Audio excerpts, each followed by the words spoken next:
I was coming home after work when I received a call on my cell phone. I answered the phone, and it was the police on the other end. I was told my husband had been injured in a fire. I was puzzled. My husband said he had a meeting with someone from work today. A fire? Where? It couldn't have been at home, could it? With that in mind, I rushed home and found the house safe and sound. I was relieved, but there was no time to calm down. I rushed to pick up my sons and left them with my friend. When I entered the hospital room, my husband was sleeping. His burns didn't look too bad for a fire. His doctor told me that it would heal in a few weeks. They said it was the broken bones that were the worst.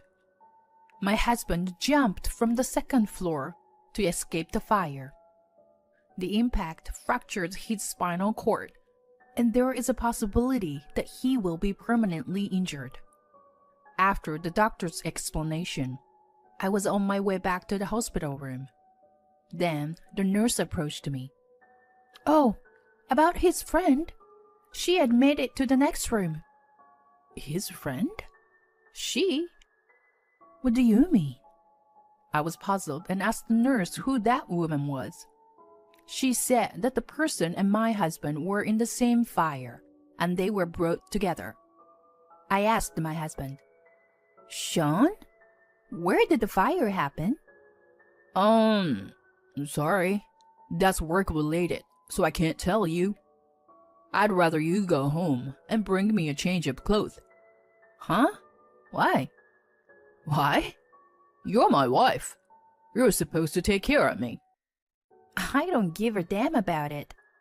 You never take care of me or the kids, even when we're very sick. Don't expect me to take care of you." While my husband was talking about this kind of nonsense, the door to the hospital room opened. I was a little confused when someone I knew walked in. "My name is Jane. My husband Sean and I have 2 sons, aged 3 and 5. I am 34 years old and have been working for the company I joined when I was 22 years old. My husband used to work for an IT company, but left about a year ago. He wanted to work in a more modern way. He left the company without consulting me, and we argued. I blamed him more for not consulting me about the income than for the fact that we are a family. He just told me not to worry, and that our income would increase. After he left the company, he started freelancing from home. At first, it seems to be going well. But then he started slacking off. He would stay up late at night playing video games in his workroom. When I would ask him when he was working, he always had no answer. "I can't tell you about my job, even if it's a family member, as there are confidentiality issues." He just said that and wouldn't talk to me. In the beginning, his income was enough, but it has been dropping steadily. In the last 6 months, he only brings in about $1,000 a month. My husband is home at all time, but he does neither housework nor takes care of our sons. On the contrary, when kids caught a cold, he stayed out for a few days because he didn't want to catch a cold. When I got sick, I asked my husband to take care of our sons so I can go to the hospital. But he replied, "Why don't you just take the kids to the hospital?" and locked himself in his workroom. No income, no housework, no childcare. My husband doesn't even care about us. More than anything, I don't think he is a good father to the kids. So I thought about getting a divorce. However, my days are so busy that I can't prepare for the divorce yet. I was spending my days in a fog like that. Then, my husband, who was home most of the time, started staying out a lot, saying he had to run some errands. and he started carrying his cell phone with him at all times. I immediately noticed the change in my husband and suspected he was cheating on me. In the past, I would have been shocked if he was cheating on me. But at that time, I was hoping that he was cheating on me and that I would be able to get a divorce favorably. I tried to gather evidence of the affair, but my husband would not let go of his cell phone. I decided that it would be difficult to get evidence from his cell phone, so I gave up. So I thought about hiring a detective to prove it. But we have very little savings because we have been living on my income almost exclusively. I was wondering how to get evidence of the affair every day. I was so stressed out. Then came a turning point for me. I was coming home after work when I received a call from my cell phone. I answered the phone, and the person on the other end was the police, telling me that my husband had been injured in a fire. My husband said he had a meeting with someone from work today, but a fire? Where? It could have been at home, could it? With that in mind, I rushed home and found the house was safe and sound. I was relieved, but there was no time to calm down. I rushed to pick up my sons and left them with my friend. I went to the hospital and entered the room where my husband was sleeping. His burns didn't look too bad for a fire. While I was in the daze, a nurse came in. She said that the doctor would explain everything, and I left the room. The doctor said that my husband had a few burns, but they should heal in a few weeks. The worst part is the broken bones. He jumped down from the second floor to escape the fire. The doctor said that the impact fractured his spinal cord, and that there was a possibility that he would be permanently injured. When I was told that, my first thought was, shoot, I should have divorced him sooner. I know I sound like a cold person, but I couldn't even think about taking care of my husband. After the doctor's explanation, I was on my way back to the hospital room. Then, the nurse approached me. Oh, about his friend? She admitted to the next room. His friend? She? Oh, could she be? Can you tell me who it is, please? I asked the nurse. She was in the same fire as your husband. She was brought in with him. Could she be the woman my husband was having an affair with? I rushed back to the hospital room. My husband was already awake. Sean, where did the fire happen? Sorry. That's work-related, so I can't tell you. I was convinced, by the way my husband was stammering, that the fire broke out while he was meeting the woman he was having an affair with. I'd rather you go home and get a change of clothes, would ya? Huh? Why? Why? You're my wife. You're supposed to take care of me. I don't give a damn about it. You never take care of me with the kids, even when we're very sick. Don't expect me to take care of you. While my husband was talking about this kind of nonsense, the door to the hospital room opened. The man who came in was Mr. Howard, the husband of my mom friend, Amanda. I was a little confused to see someone I knew come in. It seemed Mr. Howard had seen me entering the hospital room and came to greet me. Yes, it was Amanda, one of my mom friends, who was admitted to the next hospital room. I looked at my husband in surprise, and his face turned completely pale. He looked away from me. So, that's what it is. My husband was having an affair with Amanda. I was speechless. Amanda was a good friend of mine ever since our kids started to go to the same kindergarten. She even came to our house with her kids. I introduced her to my husband at the time. So my husband must have known that she was my friend. I told Amanda that my husband had been cold lately and that I suspected him of cheating on me. She had a serious look on her face, nodding her head and listening to me. What the hell was she thinking? Was she going to figure out how much I knew about the affair? I suppressed my desire to beat my husband and Amanda up and question them right there. Instead, I greeted Mr. Howard. You must be Amanda's husband, right? Your wife has always been a great friend to me. Oh, yes. I'm sorry. I'm a little confused here. I just heard that your wife and my husband were in the same fire. My husband won't tell me where the fire happened, and... Do you know anything about this?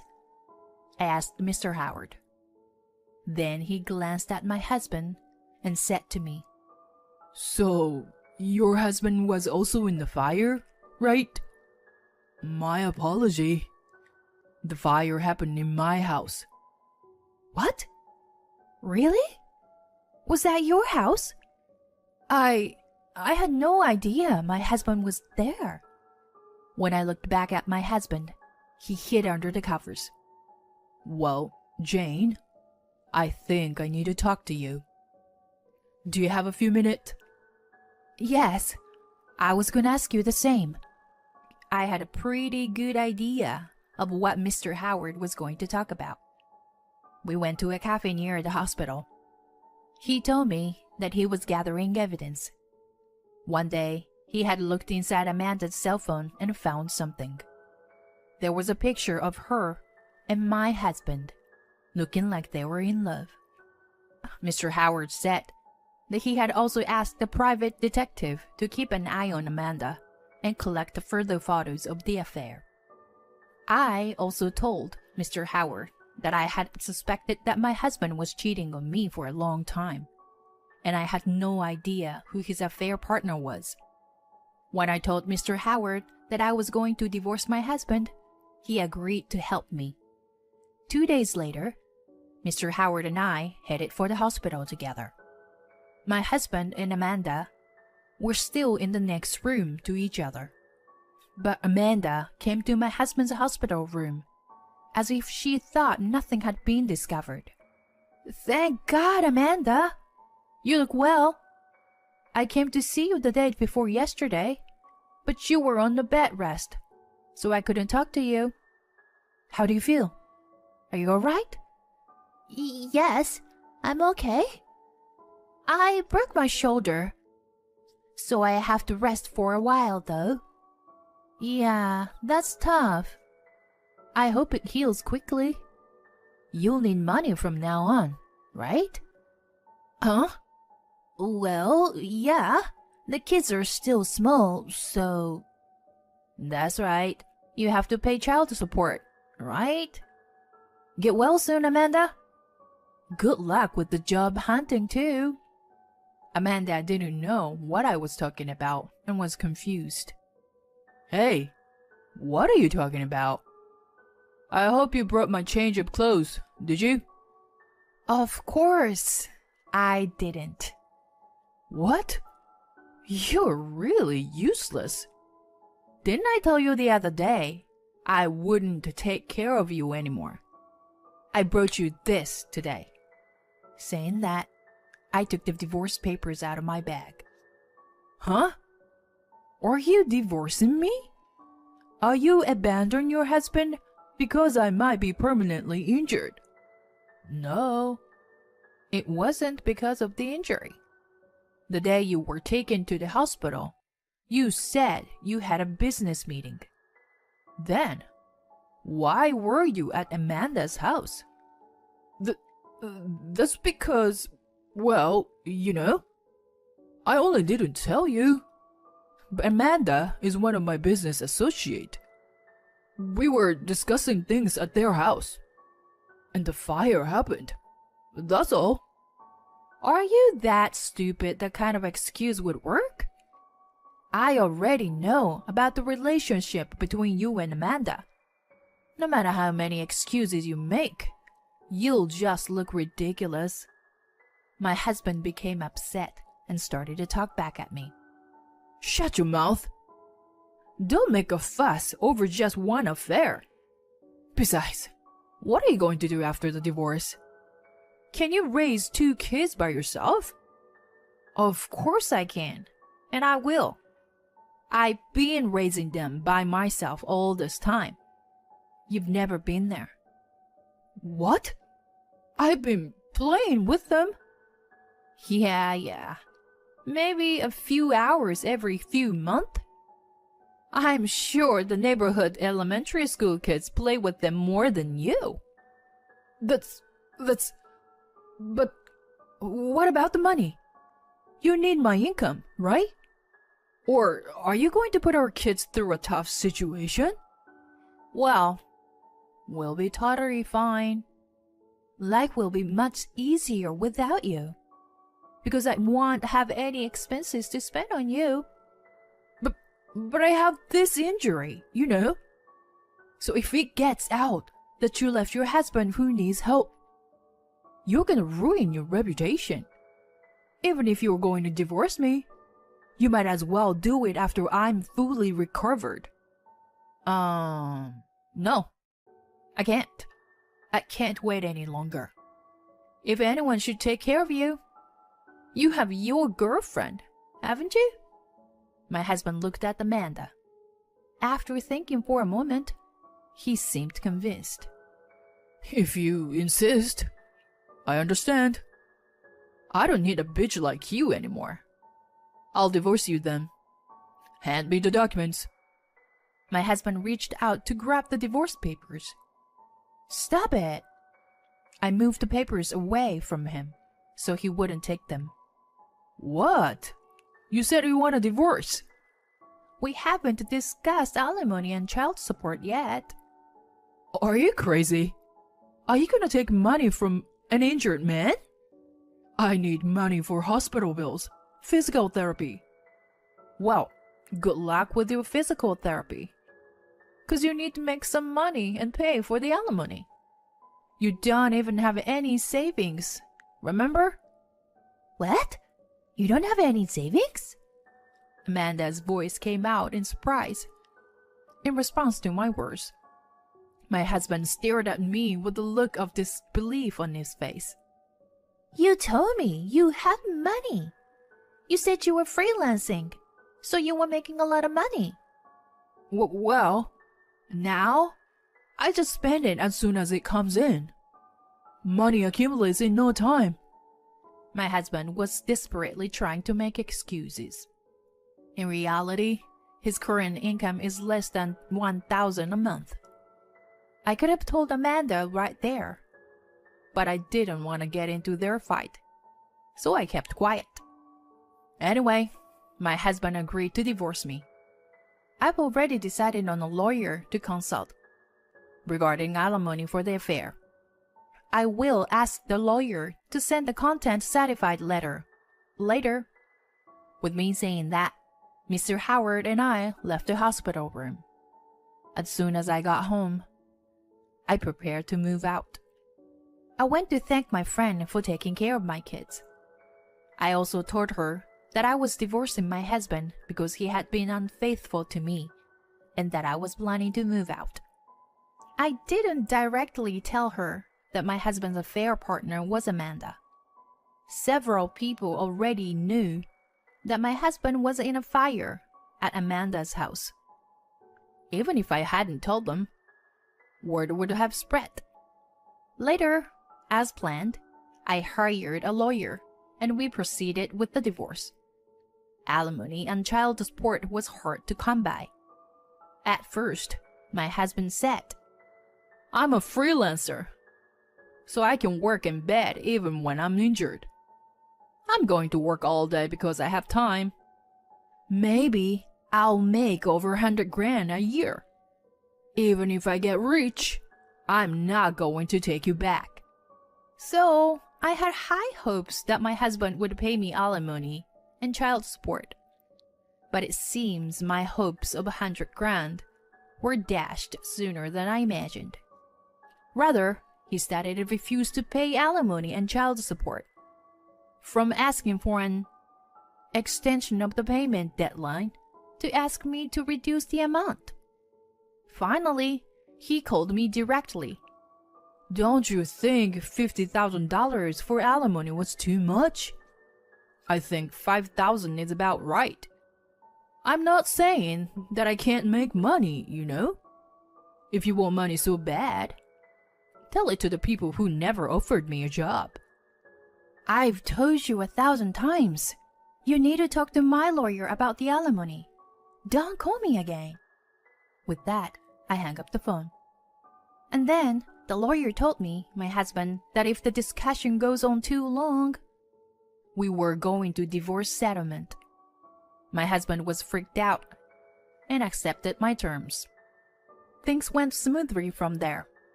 The divorce was finalized with alimony and child support, paid in one lump sum. The Howers also divorced, and Amanda didn't get custody of the children. After my sons and I moved closer to my parents' home, I heard from a mom friend that my ex-husband and Amanda remarried. Seems like they were living in the house where the fire happened. I heard that my ex-husband walks with a cane, and Amanda had shaggy hair and always looks gloomy. They say that the two look like an old couple, even though they were both still in their 30s. My ex-husband got into debt for alimony and child support. Amanda is owed child support for her 3 children. The two of them together must be in quite a bit of debt.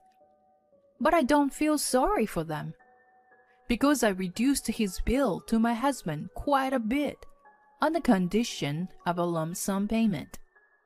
I am happy to finally leave my ex-husband. But I am sorry for my 2 sons that they have to leave their father and friends so suddenly. At first, they were confused by the new place. But now, they have made friends with the neighborhood kids and seems to be enjoying themselves. On holidays, my parents come to see them and play with them. For the first time in a long time, I have some alone time. I have more time, money, and energy than I did when I was with my ex-husband. Thanks to that, I can give more love to my boys than I ever did before. Thank you for watching till the end. Please subscribe to our channel if you like. See you in the next video.